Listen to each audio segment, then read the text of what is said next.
We are rolling along, man. This is hard to believe. This is week 6 or game 6, week 7 or 8, whatever we're in. But proud of our team and where they are at this point and how they came to work last night. It was a good start to the week, and you're going to need a couple big days today and tomorrow to really get our plan down.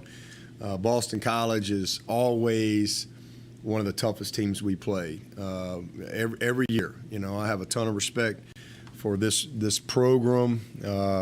Their coaches. Coach Hafley does an amazing job. It was a 19-13 game last year. 13-13 in the fourth quarter. It seems like every year, it's a real battle. This is one of the most physical games that we play every year. They take a lot of pride in their style of play and how they play from a physicality standpoint. And so, we've got to play well, and it all starts in practice and how you prepare the details. I thought we played our best game last week, and I think it was a reflection of, guys just kind of growing up and maturing with practice and what it takes in practice. So another big challenge this week. To go on the road. Boston College is a tough place to play, and national TV, red bandana game, and it'll be a lot of juice, for their home game. So very important that we, really do a good job getting them ready mentally this week for what we got to do to win the game. But they are.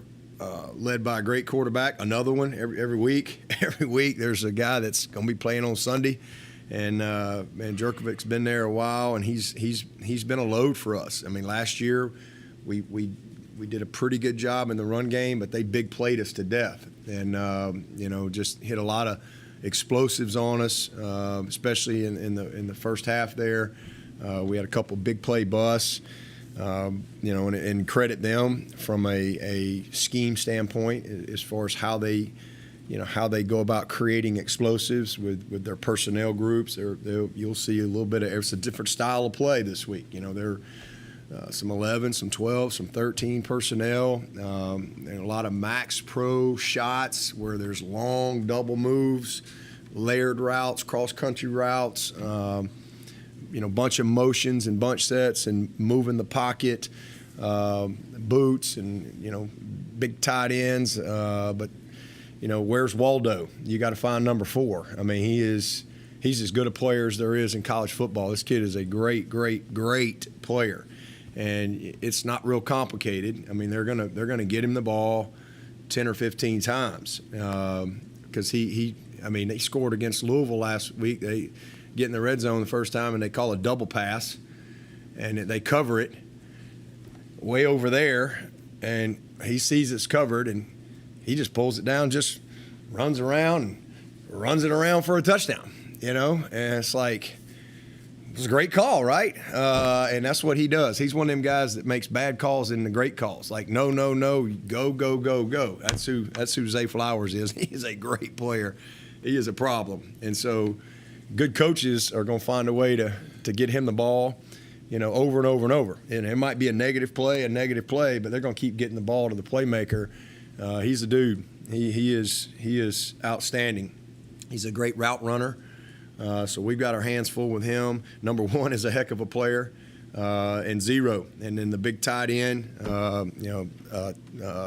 Takix.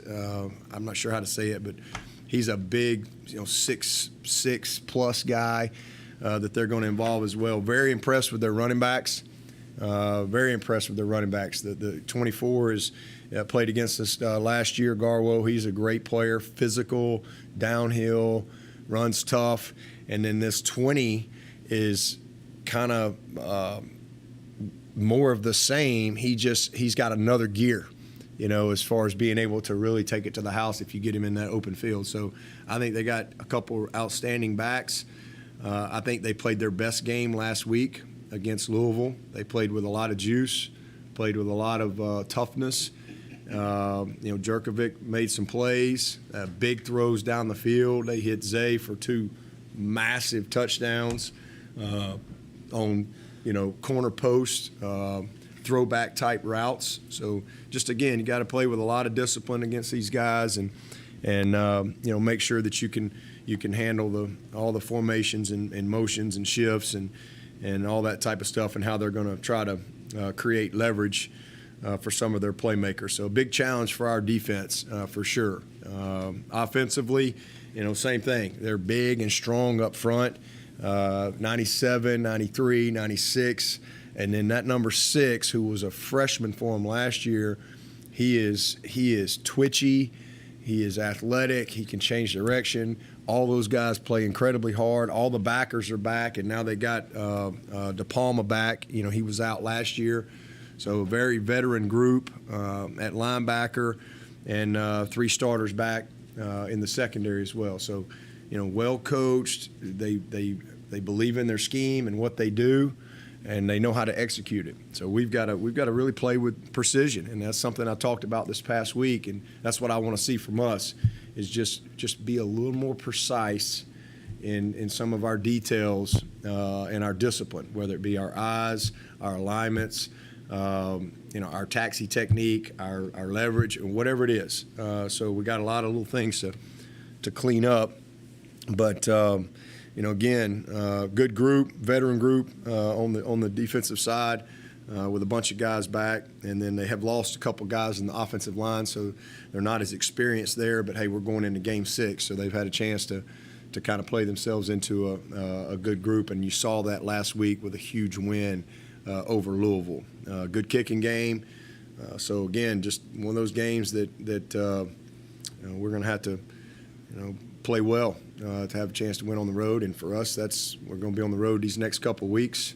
I think 3 out of the next 4 games are on the road for us. So if we're going to have the type of season that we want to have, we've got to really bring the sense of urgency and bring our energy and juice each and every week to be ready. So be a great atmosphere up there, and looking forward to the challenge.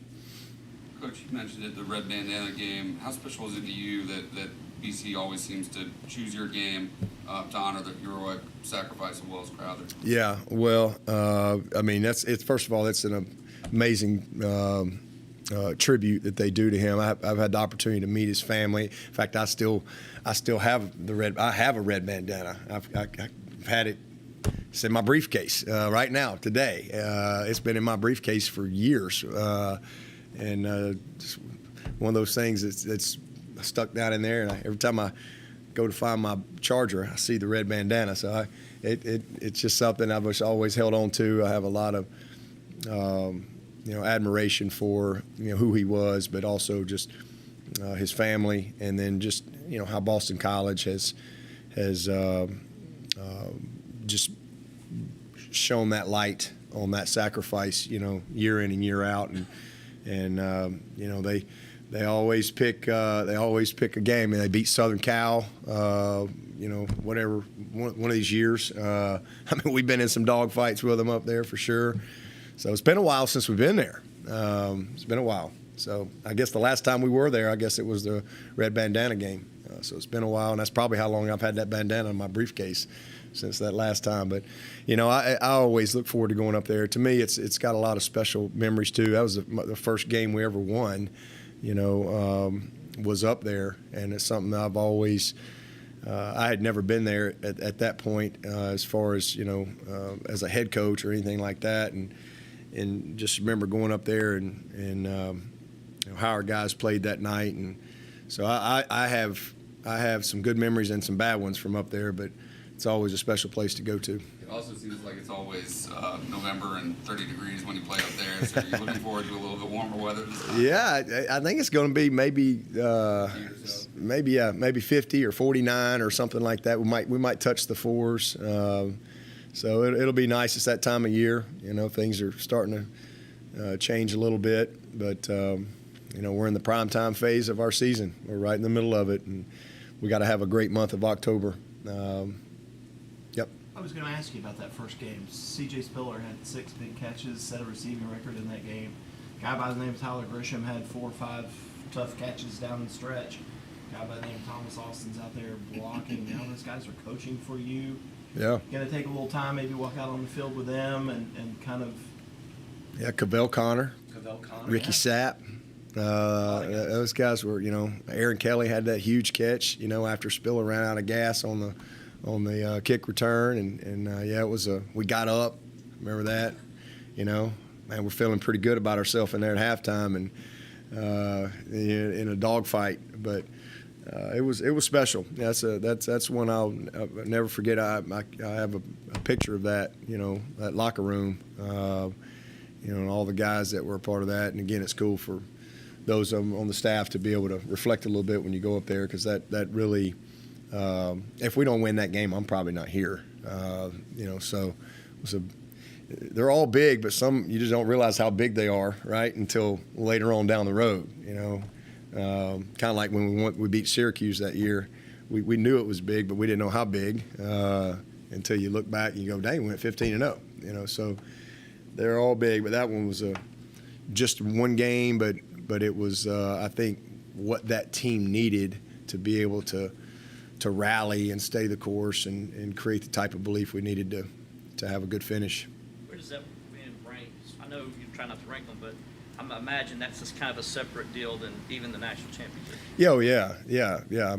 That was, it doesn't get any bigger than that first one. So that was a huge win for us, especially how we won. For that team in particular, they just needed something good to happen. How we had lost to Georgia Tech in that first one, and then the open date, and just all that was going on. It was that was huge for that team, and so just kind of helped us to kind of solidify what we were trying to do down the stretch. Coach, new offensive coordinator and John McNulty, do you think it maybe took them a few games to kind of get into a rhythm offensively? You mentioned you thought they had the best game against Louisville. Yeah, well, I just think they've had, a lot of personnel changes up front in particular. And, when you don't have a lot of continuity up front, there's challenges. That's what we had last year. That's been the biggest thing for us this year is we've been able to have continuity. Every week it was musical chairs up front. And it just affects everything. The plays don't. It's amazing how the plays work better when you got, continuity and consistency up front. This year, our challenges have been mostly in the D line, but we got way more depth there. Right? We've been able to deal with that, and we couldn't deal with that like we needed to, and most people can in the offensive line. There's not many teams out there that's got 10 starters in the offensive line. It's a different deal. But I think they've had a little continuity there, injuries, guys, and just kind of figuring it all out. But man, they played a really good football game last week.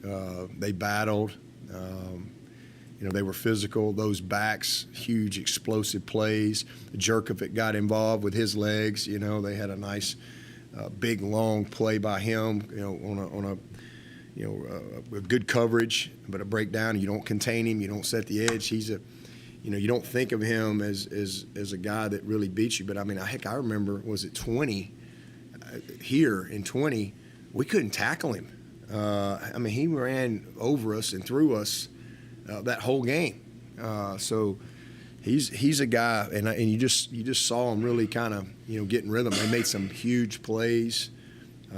He was accurate. They dropped a couple balls too that I think could have led to some more. But I don't know. You just saw him play with a lot more consistency up front, a lot more continuity, and I think it's just having a chance to kind of play through some things. And then I think everybody's figuring out who they are these first few weeks. So. What they need to do to give themselves a chance to be successful. Again, they're heavy sets to be able to establish some run, their motions, their formations, how they're creating for four. He's everywhere. They get in a bunch. He's the point. He's this guy. He's that guy. He's 3-by-1 backside. He's all over the place. So they've done a nice job of I think scheming, and then again just they've gotten more comfortable up front. Not that they're similar to Wake schematically, but do they present some of the same sort of conflicts for safeties as you're Oh, trying yeah. to use your eyes Yeah. and put your eyes in the right places and account for flowers? Absolutely. So we'll see if we've grown up some this week, because this will be a huge challenge, because there's a lot of conflict, because it's a ton of play action. Boot, move the pocket. Sometimes he'll come all the way out and throw it back. Sometimes it's a quick, set. But a lot of hard play action and again, layered routes, cross-country routes, bunch sets with four going all over the place. He's corner routes, he's cross routes, he's corner posts, he's posts. He's screens. He's motion, hand it to him. They're doing a little bit of everything, but we have to be very disciplined with our eyes on the back end, because if you start peeking, you're in trouble. I'm excited to see us play, because I think this is the type of game we need, to grow up a little bit on that back end. It is what it is. They're going to run we got to try to stop the run. They're not going. Them two backs, they pride themselves in running the ball. We got to win first and second down, but we also, it's easy to watch the tape from those first few games, or 2 or 3 of our games, and go, okay, we need to exploit this. And so that's called professional courtesy, right? So see if these boys have fixed it. So we're going to get our chance to show that we've grown a little bit. And that's really what I want to see from really just this point forward. Have we matured and grown? And I don't care if a guy's out here or there. I don't care. We've had guys that have played. And so we're not perfect, but are we better? And are we improving? That's what you need to see. And you saw that last week, especially in the second half. We got better and we improved. And young guys are getting enough reps, but it goes back to practice and really preparing the right way and having respect for what it takes to play well under the lights. We're going to see, but these guys will definitely challenge us from a discipline standpoint. You talked on the radio show last night about Jake Lucas, wanting to get him Yeah. going too. How close do you feel like he is to getting to the point? Yeah, it goes back to practice. I want to see it in practice. I want to see it, since he's a young kid. He's so talented. A little bit like Toriano in that, I just saw a little urgency. I saw it in the weight game on Toriano. And I know he missed some plays, but just I saw the right look. It didn't seem too big to him, and the way he practiced last week, and he was ready for the game. Now he didn't know he was going to have to go in and play like he had to play, because Makuba went out, so that changed things a little bit. But he was going to play a good bit, and I like his demeanor. I think he's kind of made a turn in really understanding as a young player, like the type of focus and attention to details and urgency in practice that you have to have. You can't just show up and play. And I think Jay Lou's kind of right that he's a little casual. Unbelievably talented, long, can run, great ball skills, but just sense of urgency and practice. And he's off to a good start. Had a really good night last night. And but yeah, because he's a guy we're going to need, and he's making some progress. But just taking to the coaching, and just slowing the game down for him a little bit, but really playing with the level of intensity that you have to play with. He's got to earn that. But he's coming. He's coming. Coach, speaking of the corners, Fred Davis played in special teams the other night. Have you seen him handle the kind of setback against Wake the way you'd like to, the right mentality? Yeah, back to work. It is what it is. It's just, you are what you put on tape, right? And let's do something about it. So same thing. Attention to details, technique. If you're inside leverage, then play inside leverage. Footwork. Carry your individual to your group work, to your teamwork, to the games, and really just, and he's done that. He was the reason why he was out there. It's not like we hadn't seen him do it. We've seen him. I thought he had a really good camp, and was doing some good things. But I just think, just kind of got out of himself a little bit and didn't handle the adversity very well. And the next thing you know, you're kind of outside yourself, and now your fundamentals are bad, your technique's bad, your confidence is down, and you don't play well. But he's a really, really talented football player, and so we're just getting him kind of recentered, and you got to go compete, and if you're not if you're not performing well, you give somebody else another opportunity. And again, we need that. We need that competition. So yeah, I love how he's responded back to work, and you know, he'll get some more opportunity, and just needs to play better. KJ Henry said you challenged him in the offseason to stick around and compete against NFL guys, and now you watch him, and he's almost the voice of the defense, or the voice of the team in a lot of ways. I saw him coaching the defensive backs up at Wake Forest. You see kind of what he does. He's waving teammates back on the field, off the field. What is it about him this year that has just pushed him to another stratospheric level? Maturity, you know, and him buying in, you know, to fully what it takes. I mean, he's a great kid, always has been, but, you know, our conversation all season was, you know, we got a lot of guys, right? And, you know, so you got basically 4 starters coming back, and it's, you know, easy for them to say, well, golly, man, I'm splitting reps. And I'm like, why are you worried about that? Like, quit worrying about how many plays you get, and how about focus on how you play? You know, these scouts don't care who runs out there first. They could care less. They just care about how you play the game. Like, right? I mean, they know, okay, oh, they got KJ and Miles and Maskell and Xavier Thomas. I mean, you know, all right, so all these guys, this is college football. Like, they're all good players. They're all going to play. How do you play? I mean, don't say you want more plays. You played 25 plays and you're not impacting the game. You know, I mean, play well. And so how do we play better? We've got to change how we got to focus on this, and then you know, he took the. I mean, we get these guys evaluated every year, and we get a lot of feedback that's, I think, important. Some of them want it, some of them cringe, you know. But KJ's one of those guys, like, he wants it. Like, he wants it. He's self-aware that way, and most of the time he'll be like, "Yep, I agree," and that takes a lot of maturity, you know. And then okay, well, let's go attack that. And so be inside out and quit worrying about this guy and that guy, and it's a man in the mirror. And I just think he just really, and that's what I say, yeah, you can go somewhere else, but it ain't going to get less competitive for you. You know, you're going to be on a really good team. You got a chance to probably be the captain of the team. And, you know, you focus on yourself. And, you know, you don't run from competition. That's how I look at it. It's not like he's not going to play. And so he just, man, he's changed his body. He's really worked on his tools. He's a much better run player. And a lot of that's a reflection of just what he's done in the weight room and his strength and just his knowledge of the game. Like, he sees it, he understands it, he studied it, and then all of his pass rush techniques, everything. I mean, he's just become more of a craftsman at the job. He's a 5th-year senior. That's what college football is all about. This is a development game, and it's one of those things that you know, you see so many of these kids now. If they're not, you know, all world as a freshman, it's like, well, I gotta leave. I gotta go somewhere else. No, the mirror travels with you. You know, somewhere along the line you gotta work, and you gotta earn things. And I just think he's a great example to all those things. He's always been a good player, but he's become a great player. Because he has, you know, been inside out. He's taken coaching.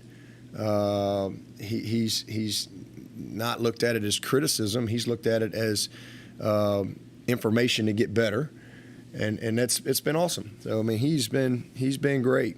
He's been great, and you know, just all those guys have bought into that. Just being selfless, you know, and you know, understanding that our strength is in numbers, and to be able to sub people and wear people down and to stay fresh in the fourth quarter when we have to have it is a real plus for us. So, you know, it's been great. It's been great. We've been able to really use our depth, you know, at the most critical position on that side of the ball, and going to get better. As you know, we got X coming back real soon, and you know, that's going to be awesome. I remember you telling us in 2018, I think it was after the A&M game, that Henry actually approached you and told you that he wanted to redshirt that season. How rare is that for a guy as highly recruited as he was? That never happens. That's very rare. You know, 5-star guy, and we really needed him. and he was playing. In fact, he had just played his best game at Wake, and he just said, "Coach, I need power hour. I got to get stronger." But he was looking at Clee. He's looking at Austin Bryant. Clee is a redshirt junior. Austin is a junior, fourth-year guy, and just big, strong, more physical. And he's looking at that going, okay, that's not me. A lot of kids like that, they don't recognize that, and that's a detriment to them. And when you don't have that type of self-awareness, but he's just like, Coach, I'm not strong enough, and I need to get in the weight room. So, we made a little deal, and I said, all right, well, that's what we'll do. But if we get an injury or something, you don't have to play. And so it worked out.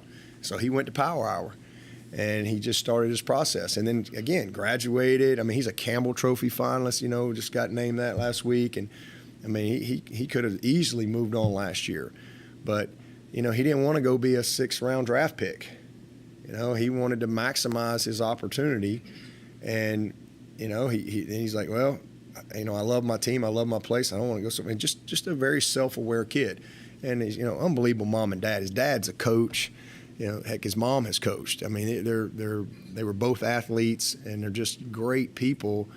And I think he's got great counsel, and because again, his dad is an excellent coach, and I mean, he knows the game, inside out, and he's very honest with him, and has challenged him as well. And man, KJ is, again, he's what it's all about, So to have a 5th-year guy like him, and I think it says a lot to the people at the next level how committed he is to getting better in development. And it's just night and day when you watch the tape and you see the transformation that has come for him. So, proud of him. And again, it takes self-awareness to improve. Another defensive end that's playing the run better is Justin Maskell. I watch him and see a night and day difference. I hate that I don't know this, but does he have a chance to come back if he would want to next year? Yeah, I mean, he's got a COVID year. Yeah, I mean, you think that he would take advantage of I don't know. I mean, he's a graduate as well, and gonna, I mean, he's gonna have opportunity to play at the next level for sure. It's he is so much better. He's always been a very physical guy. That's been a natural thing for him, but just the details of the game. Offensive recognition, tendencies, formations, tips, just that aspect of the game from a football IQ standpoint. I mean, he's come a long way. He's a lot like X in that way. So I'm really proud of him. But yeah, he certainly could. And I think all these guys. I mean, they're just focused on winning. But as I said earlier, we get them all evaluated and give them the information, and then we'll see what decisions there are. The good news for him is if he doesn't like his information, he will have that option. We got a couple, I don't know, 1 or 2 more years of that opportunity, which I think has been good for a lot of these kids. What's Brian's status at this point?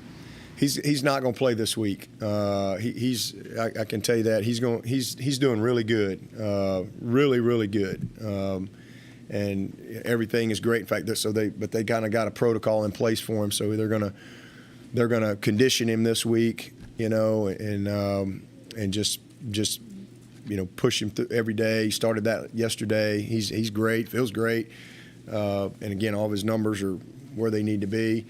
But just really want to kind of push him this week, and then if everything goes well as they anticipate, then get him back going next week. Not practicing. No, he's out there. Yeah, but they just got him. They're doing more, cardio stuff. He's more with the trainers, but he's going through that protocol with them. As far as XD, is he back to the point where he's practicing, or is he still? Yeah, he practiced last week. I know I've been saying it every week. He's right there. He's right there. So, it's just Tuesday. So today will be a big day, and tomorrow. And he was, kind of day to day last week, and didn't really feel quite there. And he's kind of right there, and he's better now than he was last week. So he's foot is healed great and looks good, but just he's been working on his conditioning a little bit too. But, he's right there. But it seems like in just about every game this year, your offense has been able to answer when the other team has scored. What does that say about the mindset and the composure of your guys on offense, and also what is the cumulative effect of that, of the confidence gained as it continues to? Yeah, well, they don't. You learn from your experiences. You learn from the bad ones too, and sometimes when you have a lot of bad happening, that gets contagious as well, right? And it's amazing how that works. When you have a lot of success, and that can become contagious too, and confidence, really can grow. And so they're a confident group, and again, we've just been able to have a lot of continuity on that side of the ball. I mean, there's been consistency there, and but the fact that they've been able to do it, and you saw it in the Georgia Tech game, they kind of came alive, overcame a little funk, right?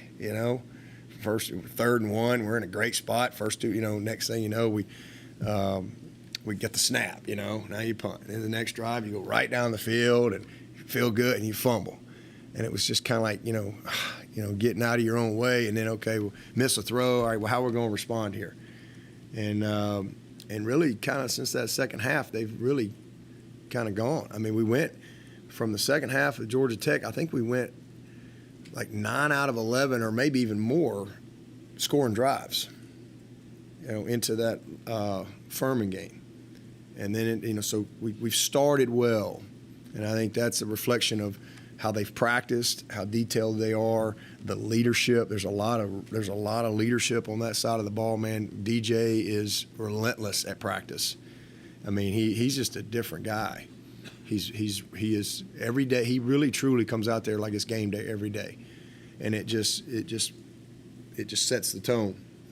So, the guys are having fun up front, and again, they've had some success, and that just breeds confidence that somebody's going to make a play. And so I'm proud of them, where they are. But they're far from complete and far from satisfied because there's a lot that we can do better. Well, you guys have been adding and finding consistent success with the tight end group. How valuable is that in the college game in this day to have kind of that X factor, and how does that complement this offensive skill set as well? Yeah, we've always valued the tight end. I mean, my first tight end was Michael Palmer, and he was here. He was on the sideline Saturday. And Dwayne Allen, my second tight end, won the Mackey Award, and he was on the sideline Saturday. Was here for the Hall of Fame. Brandon Ford was a great player for us. I mean, Leggett was a Mackey finalist, a great player. But those guys are hard to find, man. I mean, difference makers at that position. Ask the NFL guys. It's the hardest position to find, and that's why if you see a guy that has that ability to really do it all at that position in today's game and be a matchup problem, they're high premium at the next level. They just are, and they're just hard to find. There's just a lot. I think it's the hardest position to play in our offense outside of quarterback from a schematic standpoint, because there's a lot. I mean, not everybody can.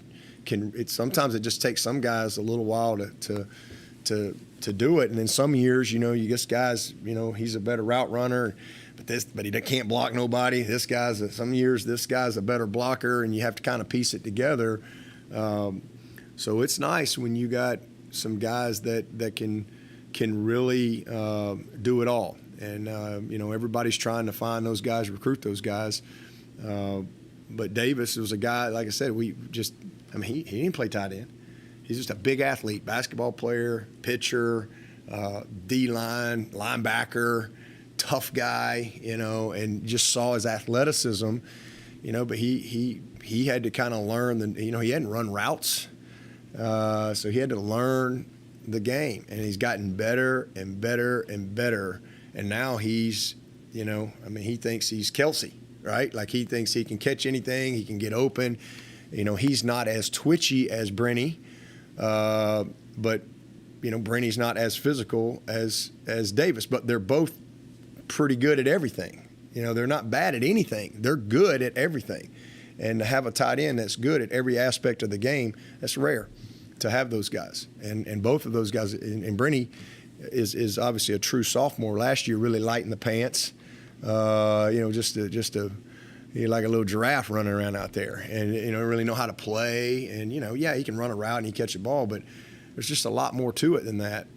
So now it's just, I mean, just both have become. I mean, Davis is as complete a football player as we have on this team. This guy is special. He's going to play football a long time. He starts on punt team. He starts on field goal team.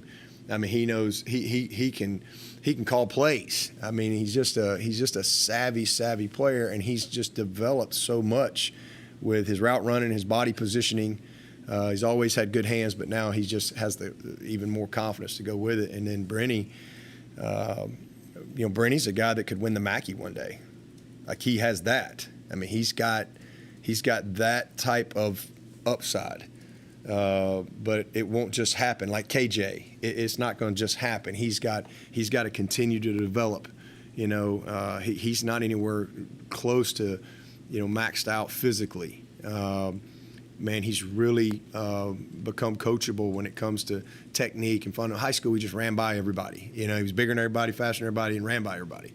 You know, now there's recognition and there's spacing and there's man techniques and there's break points and there's footwork. I mean, there's a lot to it, and he's just at another place.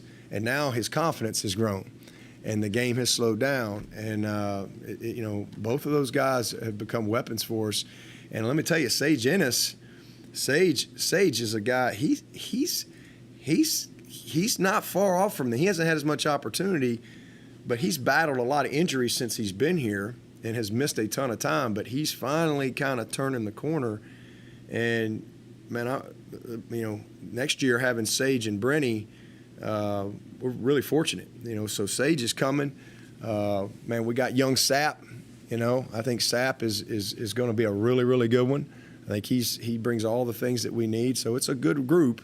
And we work hard at trying to find the right guys that hopefully can project into what we need at that position. Because when you have a guy like that can really impact the run game. I mean, Davis Allen was our player of the game last week. You know, he had 4 catches, and everybody's talking about, you know, he had a great game. I've had a lot of tight ends in the past that have, you know, 5 catches and a touchdown. Everybody thinks they played great, and they stunk. You know, I mean, because they didn't impact the game the other 30 plays. But Davis Allen impacts the game every time that ball snapped. He impacts the game. He's player of the game. I mean, just turn on the tape. He's physical like a tackle. He plays like a linebacker from a mentality standpoint. Just a very physical kid, and again, smart and a great leader. So I mean, he changes the game. And when you got a guy like that at that position, that is a real factor in the run game and a real factor in the pass game. It opens up everything for everybody else, because, you know, somebody's got to go cover 80 and 10 and 0, and so it just, and that's when we're at our best, and when we can do that, and we've been able to be a little more multiple in some of our personnel groupings because of how Brenny has come along, and even some of our 2-back stuff. So it's been good. Continue to talk about the evolution of this offense. You say you like where they're going and where they're heading, but Saturday you talked about DJ. He has to make some of those throws. So what's the key, and what specific things do you want to see from this offense to continue to? Yeah, just, again, the precision in what we're doing. You know, I mean, and it's a simple thing. Maybe you're running a stretch and you're either a little late off the ball, or your footwork's a little off, and next thing you know, we're you know, we got a guy, it's a 1-yard gain or nothing. It's the back, you know, maybe really trusting and pressing and not cutting on the air. It's a receiver, you know, with his start or with his depth or with his eyes based on the timing of the you know, the drop of the quarterback. You know, is it quick game? Is it drop back? Is it play action? There's a lot of things that impact timing. So just precision in what we do. I mean, we're really close in some spots. And then we got to cut out stupid penalties. I mean, we've had some really dumb penalties that cost you. You just don't. Those are plays. Everybody goes, oh, well, I mean, no. You got a great play call that's fixing the hit, and you jump offside on first down, coming off the sideline. Now it's 1st and 15, and it's a different deal. And so those are the things as coaches that we see. So just some dumb penalties. Again, a little more precision in what we do. I think that's the next step. And we got to finish a few more plays. There's a little more chicken on the bone, if you will. But we're doing a lot more good than bad. I mean, we really are. So, but nobody's satisfied. We think we can be a lot better if we'll continue to, develop. Andrew, no, go ahead. I was going to say, you know, in a situation any differently in practice this week than the rest. No. I mean, we kind of mixed it up with a couple rugby punts last week, which was good, and we were really concerned going into that game with their return, both kick return and punt coverage, or kick coverage and punt coverage, and our guys did a great job. But we just need Aiden to be a little more consistent, and he's missed a couple that's put us in a little bit of a bind. So that's an area that we need to get better consistency there, and hopefully this will be the week that he kind of puts it back together. He's got off to a good start, and then he's just missed a few. So hopefully he'll. But as far as how we practice, won't change how we practice. I mean, we believe in how we practice. We don't ever change how we practice. I just meant competition. Oh yeah, we got what we got. So we if we have to make a change, we know what we'd do, and we'll keep going. But we believe in Aiden, and we see it every day. And it's like you had a great night last night. Had a really, really good night last night. So it's just hopefully something he'll kind of bust through and just really be a little bit more consistent for us. With Andrew Makuba playing both safety and corner, is he kind of a stopgap until the younger guys get up to speed? Or I don't know if it's a stopgap as much as he's our best player. It's just simple as that. I mean, Makuba's our best player. He's as good a football player as we got. He's a great, great player, and it's kind of one of those things week to week where where you put him. Where do you put your best player? What's best for the defense that week? And sometimes it's dictated by the team you're playing, their personnel. Sometimes it's dictated by injuries, and where you need to put him. Kind of where we were last week. It's the best spot for us, or maybe it's how guys are performing. Whatever. We feel pretty good about our safeties, and then so it was like, all right, well because Mickens has played a ton. Venables led us in tackles last week. He's played a ton. JP is a solid vet, and so you start Koval's coming. You're like, okay, well, we've been struggling here, so all right, let's get our best player here. So that's kind of a week-to-week thing as far as how you game plan him. But he's an outstanding football player. Do you see any long-term future for him at corner, or is it that he could play anywhere? I definitely think he's going to play corner more this year. He's going to play safety. He's going to play nickel, and guess what? He's going to do the same thing at the next level one day. He's going to play everywhere. He'll be a nickel corner for sure at the next level. He'll be a high range safety, and he could transition and play corner completely. He can do any of those things. Still needs to develop physically, but he's just a really, really gifted kid that can do a lot. We talked a lot about the bootleg that you drew up on the sideline the other night. DJ told us yesterday that he thinks that the plays that you call, you hit on probably about 80% of the time. Would you agree with that? I don't know. I've called good ones. I've called bad ones, but I don't do anything. I've done the same thing for 14 years. I think every head coach, has an expertise and instincts for whatever it is.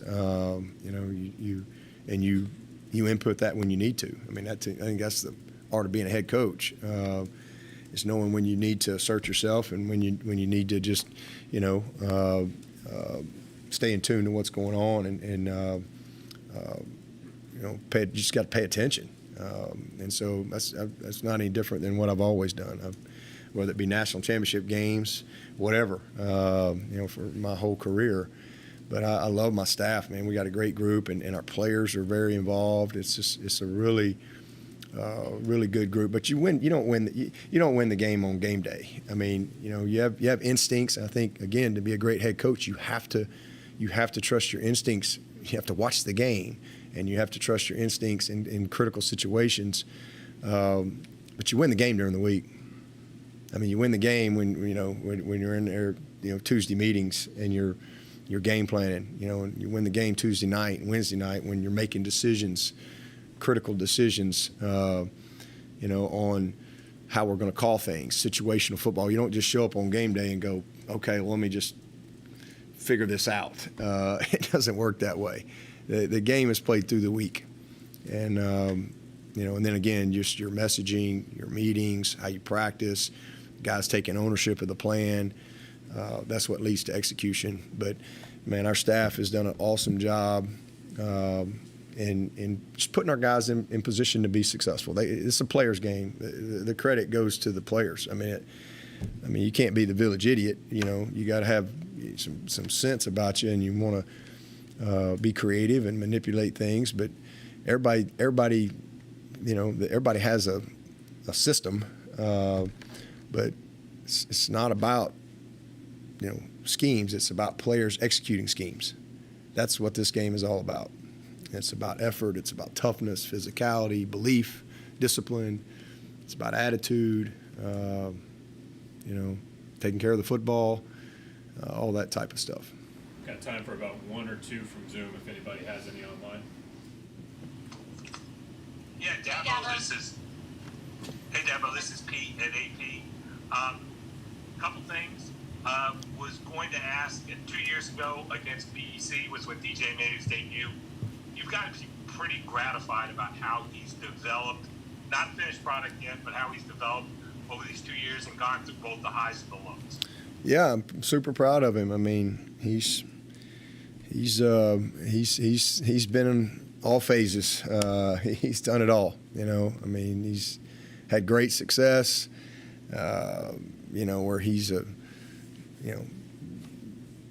instant superstar and everybody's hero and the first rounder and a Heisman candidate to he ought to go and play in Arena League, and move to tight end or, give up football. He's experienced all those things that come with playing that position. And but the one thing that hasn't changed is him. He has never changed as far as just who he is as a young man. Incredibly humble, very, very smart, and just as tough as they come. I mean, he's just grown.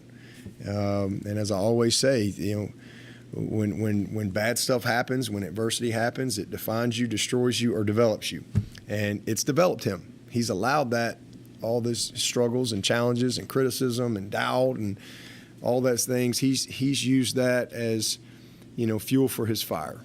And he's allowed it to sharpen him and develop him in all phases of his game, mentally, physically, you name it. And, just proud of him. He's doing a good job. Again, we've only played 5 games, and, it's he knows it's not far from the penthouse to the outhouse. I promise you that. So just got to continue to, stay within himself, continue to prepare, and, stay inside out. And I think if he does that, he's kind of over the hump and kind of back where, in just the right mindset and, being the type of player that we know he is. We'll go last question here to Anna Adams online. Anna? Hey, Dabo. Are there a couple too deep guys at offensive line you feel like maybe are closer to getting in the game in more meaningful situations? And is that something that's on the radar right now, or are you just pretty content with your starting 5, especially with kind of the chemistry that they've built right now? Yeah, we love our five and the chemistry for sure, and the continuity that they're given. But it's just all flow of the game type of stuff. I mean, we've been in a couple of battles, and we haven't been able to. It's not like we have, KJ and Miles. We're not quite there. But we got some guys that we're definitely confident. I mean, we love the guys we have. We feel good about our depth. We got some young guys that we think have very bright futures. But hopefully we'll get some more opportunity. Mitchell, who missed a ton of camp, missed most of camp. He's back rolling and he's getting a ton of work. And I think he's done some good things. We got Tucker and Mitchell in there the other night, a play or two. We got Tucker in there. Those are two redshirt sophomores that, we think are a little more ready.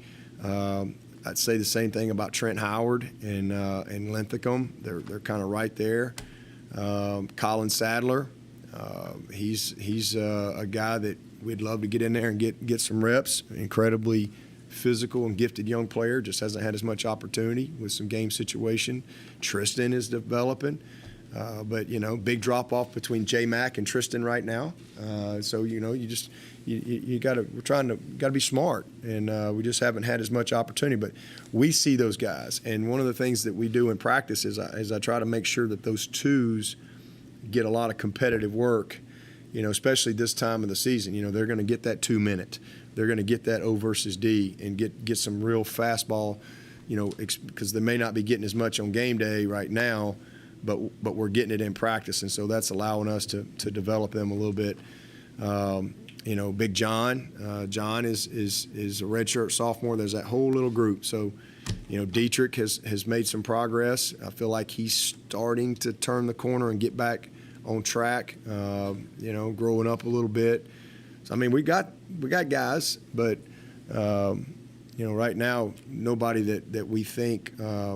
We're going to put in there in the third series to just get them in there, with the game on the line. And, it's just some of those guys taking that next step from practice standpoint to earn that.